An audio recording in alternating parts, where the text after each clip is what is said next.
So why should every single real estate agent use YouTube? And how can service professionals in general use video, use social media to grow their brand, get clients, get leads?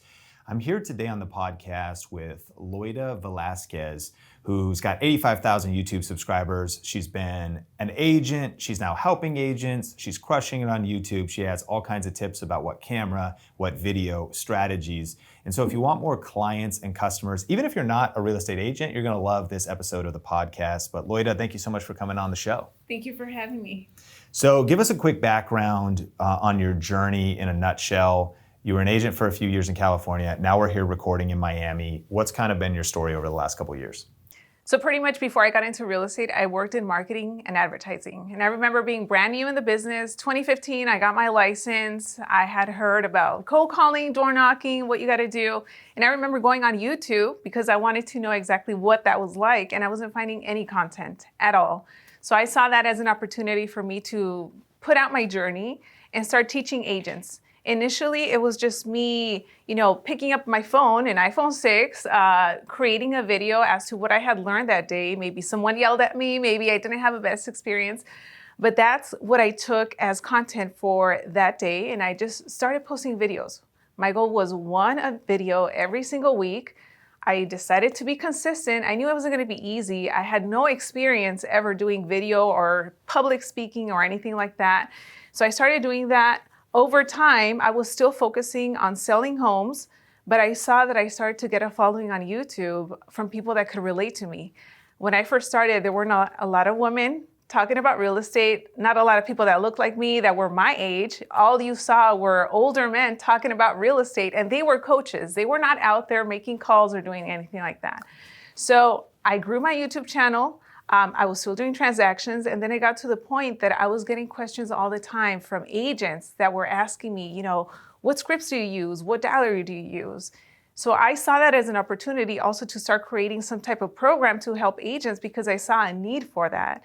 So that's what I did in 2020. So it took me some time, but that's kind of when the light bulb switch went off and I decided, okay, there's something more here that I need to start to monetize or see what I can do, because it's not only going to help me, but also help agents. And that's kind of where my YouTube channel has led me. And now it's just led to sponsorships, partnerships, coaching, programs. I mean, you name it, there's probably stuff that I'm doing. That's amazing. And so let's start with the question, why video and why YouTube for real estate agents? Why should they be investing their time in it? And especially in a 2022, 2023 world, things are a little slowing down, freezing a little in the market. Why do you think it's so important that agents be creating content? You have to be creating content. From my experience, which is what I'm going to talk about, the moment that I started to create videos, I knew my clients were looking me up.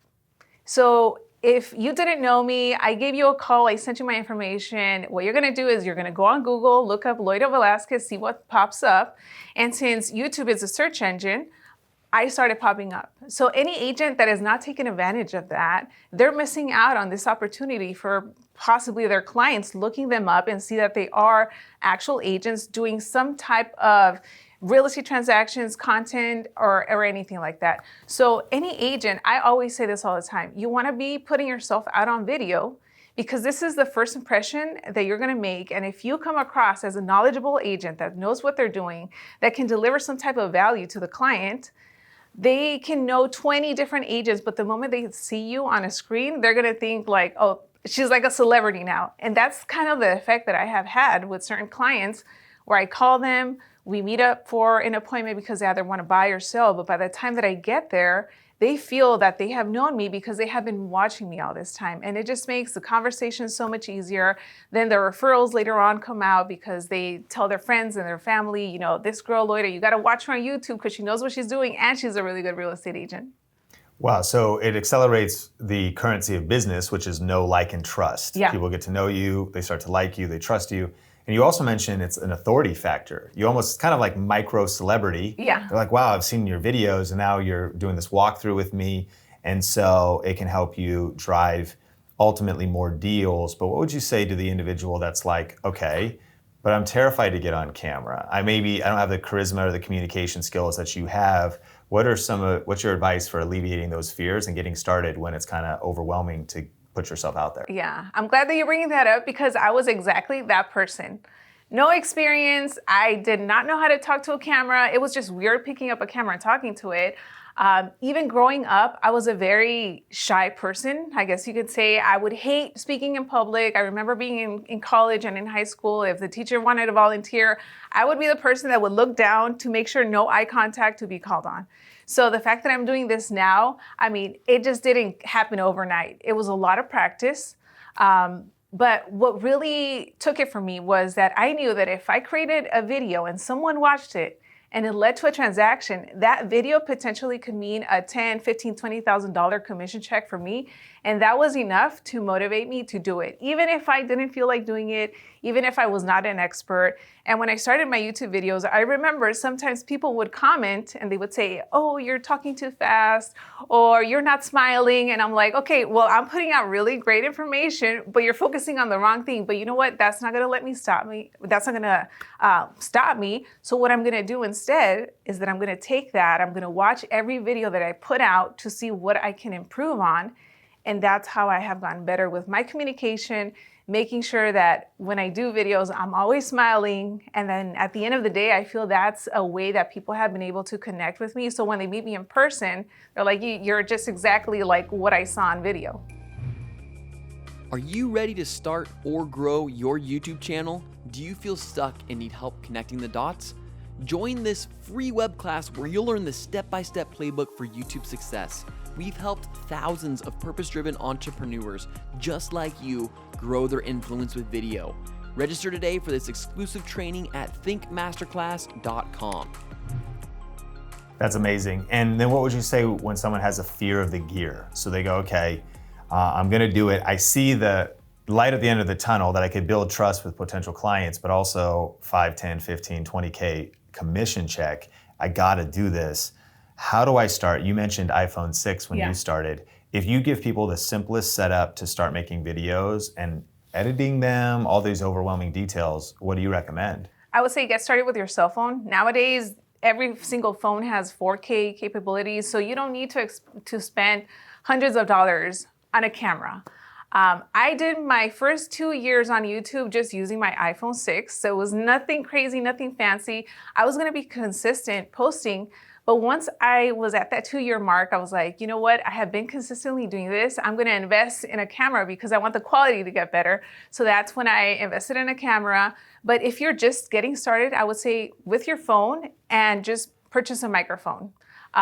Maybe somewhere to put your cell phone on a stand, lighting if you want, but if not, I would shoot every single video outside during the day because it was natural sunlight. And that's pretty much how I started. It was nothing crazy, no tens of thousands of dollars invested in equipment.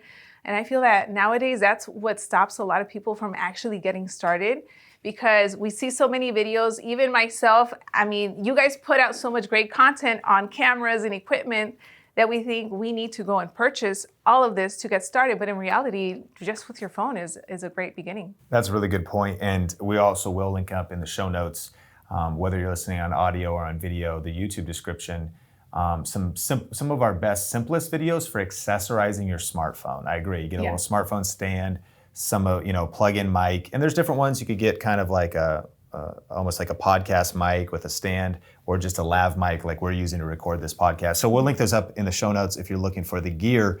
But you mentioned scripts and you mentioned like ideas. What do I even talk about now? What are the best videos that I can make as an agent to start getting more deals?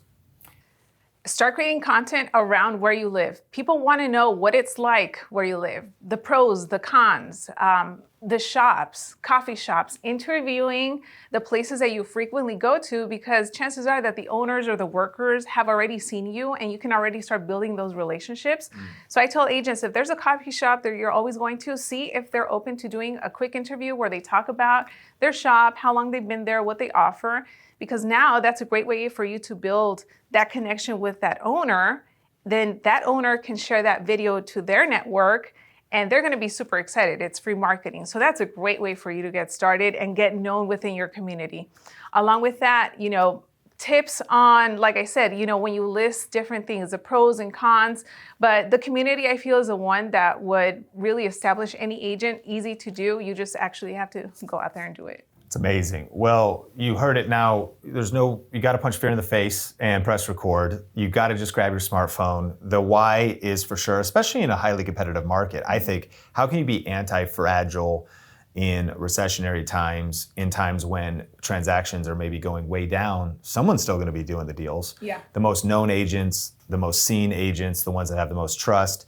And so you got to go all in on YouTube. If people want to learn more about you and learn more from you, shout out your stuff. Yeah, so you guys can go to my YouTube channel. It's just my name, Loida Velasquez. Website, loidavelasquez.com. And then on Instagram, just Loida Velas. Amazing. And if you want to check out actually part 2 of this podcast, we talked about how to turn your knowledge and experience into cash. At some point, maybe you've been doing what you've been doing for a long time and you're ready to kind of move more into coaching, then definitely check that episode out on the Think Media podcast.